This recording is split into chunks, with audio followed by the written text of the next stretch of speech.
Bismillahirrahmanirrahim. Assalamualaikum warahmatullahi wabarakatuh.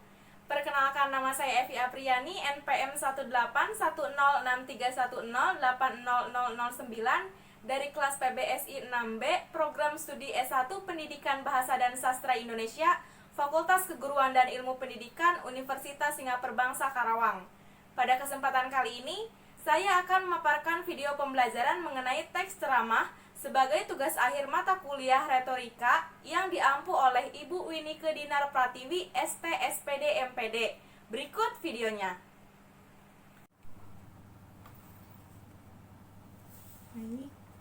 Assalamualaikum.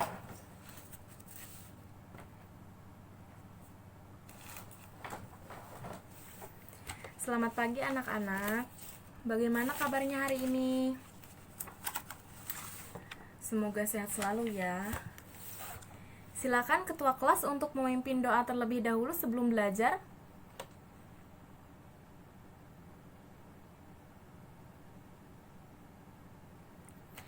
Amin. Sebelum memulai pembelajaran, Ibu akan melakukan presensi terlebih dahulu ya. Bagi yang namanya disebut, silahkan ucapkan hadir dan angkat tangannya. Yang pertama, Ananta Satria, hadir. Kendi Ridwan Purwanto, hadir. Fajar Bismo Nugroho, hadir. Gilang Permana, Gilang tidak hadir, sakit. Gina Raihani, Gracia Armalino, Hijri Alfiansyah, Meli Yulistiani, Muhammad Dio,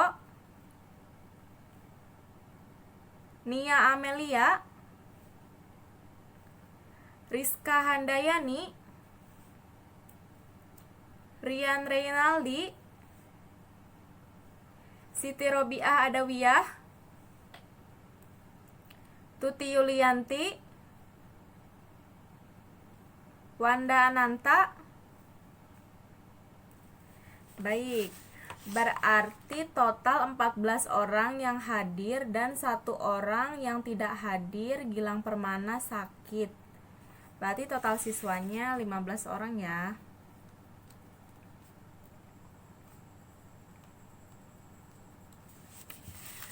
Nah, anak-anak, sebelum memulai pembelajaran, Ibu kemarin telah melihat film buatan asli Indonesia, dan Ibu melihat ada salah satu puisi yang benar-benar mencerminkan keadaan negara kita pada saat ini. Siapa yang mau membacakan puisi yang Ibu lihat di film kemarin? Yang mau, silahkan maju ke depan. Siapa yang mau? Jika tidak ada yang mau, lebih baik Ibu yang membaca atau Ibu tunjuk nih? Hah? Ibu yang membaca? Oke, nggak apa-apa, sekali-kalilah Ibu yang membaca. Judul puisinya itu Tanah Surga. Bukan lautan, hanya kolam susu, katanya. Tapi kata kakekku, hanya orang-orang kaya yang bisa minum susu. Kail dan jala cukup menghidupimu, katanya. Tapi kata kakekku, ikan-ikan kita dicuri oleh negara lain. Tiada badai, tiada topan kau temui, katanya. Tapi kenapa ayahku tertiup angin hingga ke Malaysia? Ikan dan udang menghampiri dirimu, katanya. Tapi kata kakek, awas, ada udang di balik batu.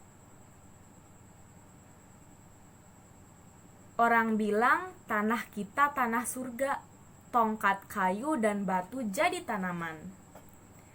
Katanya. Tapi kata dokter Intel, belum semua rakyatnya sejahtera. Banyak pejabat yang menjual kayu dan batu untuk membangun surganya sendiri.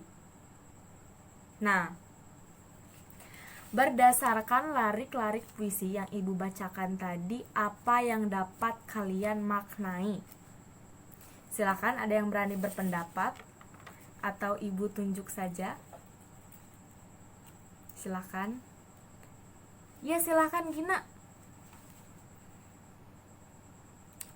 Bagaimana pendapat Gina mengenai puisi yang telah ibu bacakan tadi? Bagus. Menurut Gina, puisi yang ibu bacakan tadi memang benar mencerminkan negara kita saat ini. Mengapa demikian? Karena banyak sekali orang yang berpendidikan, orang yang sekolah, orang yang berintelektual, tapi hanya memikirkan dirinya sendiri, tidak memikirkan orang lain. Terkadang pendidikan itu membuat kita egois gitu.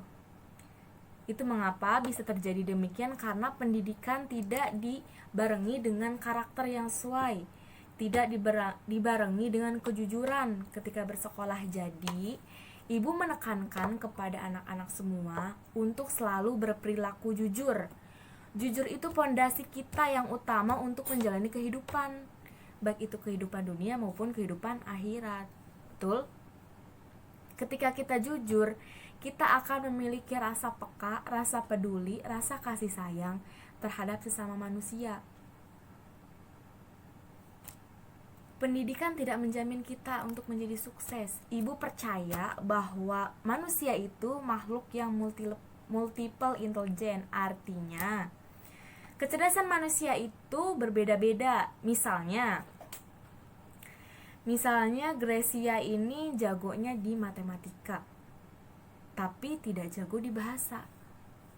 Gina ini jagonya di bahasa, tapi di matematikanya kurang jago. Ya tidak apa-apa, karena kecerdasan manusia itu berbeda-beda. Ibu tidak memaksa kalian untuk jago, untuk pandai, untuk cakap dalam berbahasa. Ibu tidak menekankan hal itu. Ibu hanya ingin kalian jujur. Jujur ketika ujian, jujur ketika bersikap, berperilaku di sekolah, dengan teman, dengan guru, dengan orang tua di rumah. Ibu tidak menuntut kalian untuk jago, untuk pandai, karena ibu percaya setiap peserta didik di sini punya kecerdasannya masing-masing. Mungkin jagonya itu, pandainya itu tidak di bahasa, tapi di bidang lain, di mata pelajaran lain. Jadi ibu menekankan sekali lagi kepada anak-anak untuk selalu jujur. Ibu hanya menuntut kalian tahu, menuntut kalian paham, menuntut kalian bahwa oh ini bahasa Indonesia, teks ceramah seperti ini gitu. Strukturnya seperti ini, praktiknya seperti ini, model-modelnya seperti ini. Tidak untuk pandai, tidak untuk jago, tidak untuk hebat. Mungkin di sini ada beberapa siswa yang pandai berbahasa, tapi belum tentu pandai di mata pelajaran lain. Begitu. Sudah paham? Sebelum kita memulai pembelajarannya, ibu akan menuliskan kompetensi dasar pada materi kali ini. Baik anak-anak, sebelum ibu menuliskan KD atau kompetensi dasar mengenai materi teks ceramah, apakah ada yang masih ingat materi minggu lalu? Siapa yang masih ingat? Ya silahkan Fajar. Ya betul. Minggu lalu kita membahas mengenai materi teks eksplanasi. Apa itu teks eksplanasi? Silahkan ya. Ya. Teks eksplanasi merupakan teks yang menjelaskan atau berisi sebab akibat terjadinya sesuatu, hubungan sebab akibat ya. Nah, dari teks eksplanasi tersebut kita mendapatkan apa? Informasi, betul.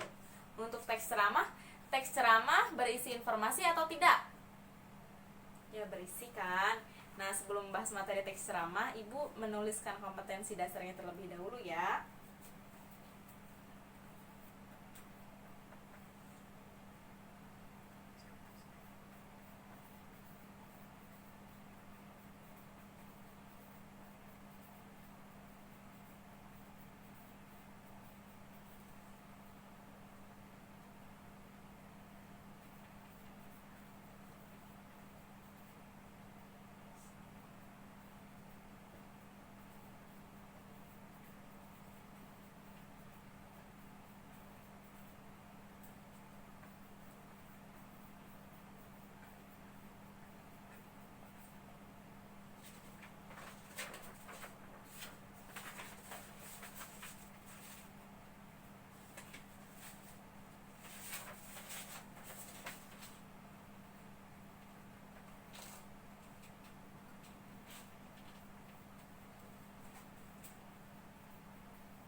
pertama, itu menentukan unsur-unsur ceramah, isi, informasi, dan kebahasaan. Yang kedua, menentukan informasi dan permasalahan aktual dalam teks ceramah. Kemudian menulis kerangka teks ceramah sesuai dengan topik yang dipilih dengan memperhatikan isi, kebahasaan, dan topik teks ceramah. Kemudian ada mempresentasikan, menanggapi, dan merevisi kerangka teks ceramah yang disusun. Mengidentifikasi isi dan struktur teks ceramah, mengidentifikasi kaidah kebahasaan dalam teks ceramah. Kemudian terdapat praktik untuk teks ceramah kalian nanti di akhir pertemuan.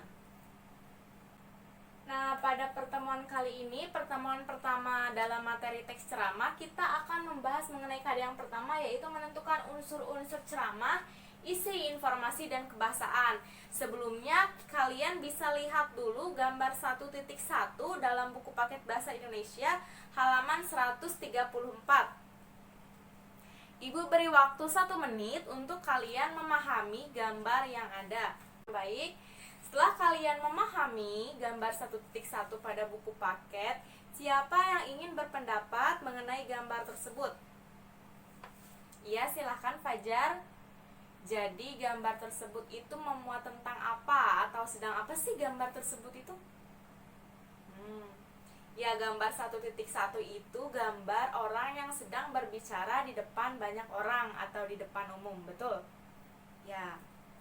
Nah, biasanya orang yang sedang berbicara di depan banyak orang itu biasanya menyampaikan apa sih pembicaranya?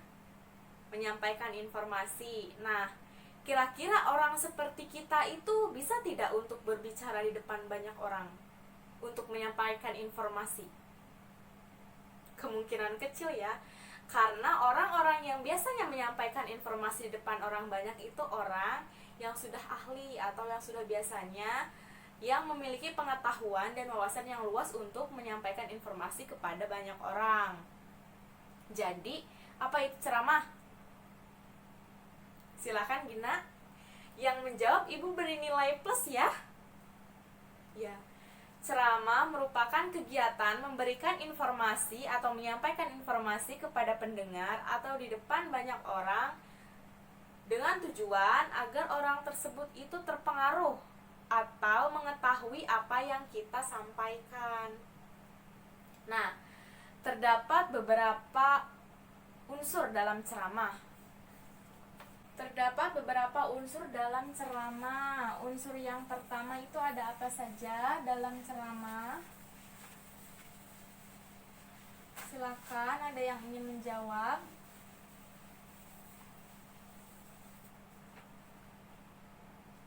Yang pertama itu ada penceramah. Unsur-unsur ceramah. Kemudian selain penceramah, audiens atau pendengar. Kemudian apa lagi? Ada materi atau informasi yang disampaikan. Kalau misalkan unsur-unsurnya seperti ini, apakah ibu di sini di depan sedang melakukan ceramah atau tidak? Sedang melakukan ceramah, karena terdapat unsur-unsur yang ada dalam ceramah. Yang pertama itu penceramah, penceramahnya itu atau pematerinya ibu. Kemudian audiens atau pendengarnya kalian sebagai siswa atau peserta didik. Yang terakhir adanya materi atau informasi yang disampaikan. Nah, materi atau informasi yang disampaikan berupa apa? Nih, bahan ajar, isinya berupa teks ceramah, materinya tentang teks ceramah. Kemudian apa bedanya pidato dan khotbah? Ada yang tahu? Jadi ceramah itu sama tidak sih dengan pidato gitu? Hampir sama ya. Pidato dengan ceramah itu hampir sama karena sama-sama menjelaskan sesuatu kepada pendengar. Bedanya pidato itu cenderung persuasif atau membujuk, misalnya pidato kampanye. waktu kemarin pemilihan OSIS itu kan mereka berpidato kampanye untuk memilih calon dengan visi misinya. Mereka kan menyampaikan visi dan misi ya tentunya. Kemudian khotbah atau ceramah persuasif atau tidak? Kebanyakan tidak ya, karena khotbah biasanya hanya memberikan informasi tentang keagamaan dan mengajak orang-orang atau audiens pendengar untuk berbuat kebaikan sesuai agama yang dianutnya. Nah, ketika kita melakukan ceramah atau ketika kita sedang berceramah, otomatis kita menyampaikan informasi kepada pendengar, kepada audiens. Nah, informasi yang kita berikan itu haruslah menarik haruslah informasi yang baik. Nah, ciri-ciri informasi yang baik itu seperti apa sih, Bu? Yang pertama, informasi yang baik itu informasi yang aktual. Aktual itu terkini atau berita yang hangat yang sedang kita bicarakan yang sedang trending lah istilahnya di masyarakat. Misalnya, tahun ini kita sedang dilanda pandemi virus corona Kita menyampaikan informasi mengenai virus corona, apa itu virus corona, bagaimana cara pencegahannya, seperti apa yang perlu dipersiapkan ketika kita mengalami gejala atau tanda-tanda terkena virus tersebut. Akan tetapi, ketika kita menyampaikan informasi virus-virus yang terjadi pada tahun sebelumnya seperti virus Ebola, nah itu kan sudah tidak hangat ya, atau sudah tidak aktual, istilahnya sudah basi. Pendengar kan mungkin, lah ini kan informasi yang sudah lewat beberapa tahun yang lalu kan. Siapa tahu pendengar itu ada pendengar usia muda yang memang tidak mengalami virus tersebut Jadi untuk menyampaikan informasi yang aktual itu informasi yang sekiranya bisa didapatkan atau bisa didengarkan kepada pendengar yang usianya dari usia muda sampai usia yang dewasa Kemudian yang kedua, informasi itu harus bersifat faktual. Faktual itu informasi yang didasarkan pada data dan fakta. Mengapa harus demikian? Dengan informasi yang kita sampaikan terdapat data dan faktanya, pendengar itu akan, oh iya benar Ada datanya nih, datanya akurat, ada faktanya nih. Sudah terjadi faktanya seperti ini. Berarti kan akan meyakinkan pendengar bahwa informasi yang kita sampaikan itu betul Nah, kalau misalkan informasi yang kita sampaikan itu tidak didasarkan dengan data dan fakta, bisa saja kita itu menyampaikan informasi berita bohong atau yang kita sebut dengan hoax. Tidak boleh ya untuk kita sembarang menyampaikan informasi kepada orang lain tidak didasarkan dengan data dan fakta. Berikutnya yang ketiga, informasi harus disampaikan menggunakan bahasa yang akurat, padat dan jelas. Artinya, ketika kita menyampaikan informasi, kita tidak perlu menggunakan bahasa yang bertele-tele. Mungkin kalian juga pernah mengalami apabila seseorang berbicara kepada kalian dengan bahasa yang bertele-tele atau basa-basi lah istilahnya, pasti kan bosen ya. Kenapa tidak langsung ke intinya yang informasi penting? Mengapa harus muter-muter dulu pembahasannya ke pembahasan lain Pendengar malah keburu bosen duluan ya untuk menyimak informasi yang akan kita berikan. Nah, yang terakhir, informasi yang disampaikan haruslah memiliki daya tarik. Mengapa demikian? Agar pendengar atau audiens menyimak apa yang kita sampaikan dari awal sampai akhir. Rasanya bagaimana sih ketika kita sudah menyiapkan materi, menyiapkan informasi yang akan disampaikan kepada pendengar atau audiens, akan tapi karena kurang menarik materi yang kita sampaikan, jadi pendengar atau audiens itu tidak menyimak bahkan mungkin acuh ya terhadap ceramah kita. Jadi begitu anak-anak mengenai ciri-ciri informasi yang baik itu untuk disampaikan dalam teks ceramah.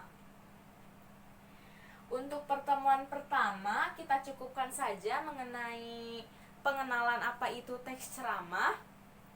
Sebelum Ibu tutup materinya atau pembelajaran pada kali ini, Ibu ingin menunjuk satu orang untuk menyampaikan apa saja yang telah kita pelajari pada hari ini. Silahkan, siapa nih yang mau menyampaikan? Jika tidak ada yang mau, Ibu tunjuk saja ya. Yang yang selalu menjawab atau berbicara, Ibu kasih nilai ya. Jangan khawatir. Silahkan kepada Fajar. Apa yang sudah kita pelajari hari ini?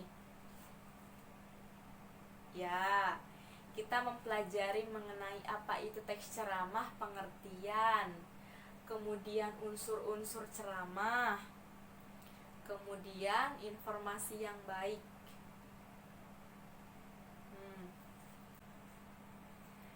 Jadi begitu ya anak-anak, pada pembelajaran kali ini Ibu cukupkan. Untuk tugas yang harus dikerjakan, Ibu akan memberikan PR dalam buku paket bahasa Indonesia halaman 138 mengenai kalian akan mengidentifikasi dari teks ceramah. Kemudian Ibu akan memberikan tugas kalian juga untuk membaca salah satu teks ceramah dengan topik yang telah kalian pilih. Apakah ada yang ingin ditanyakan mengenai materi pembelajaran pada kali ini? Jika tidak ada, Ibu cukupkan saja. Sebelum mengakhiri pembelajaran, kita berdoa terlebih dahulu dengan mengucapkan alhamdulillah bersama-sama. Alhamdulillahirrabbilalamin. Ibu minta maaf untuk pertemuan kali ini apabila Ibu banyak kurangnya dalam menyampaikan materi. Selalu jaga kesehatan untuk anak-anak. Cukup sekian pembelajaran dari Ibu. Kurang lebihnya mohon maaf. Wassalamualaikum warahmatullahi wabarakatuh. Cukup sekian pemaparan video pembelajaran mengenai teks ceramah. Kurang lebihnya saya mohon maaf. Wassalamualaikum warahmatullahi wabarakatuh.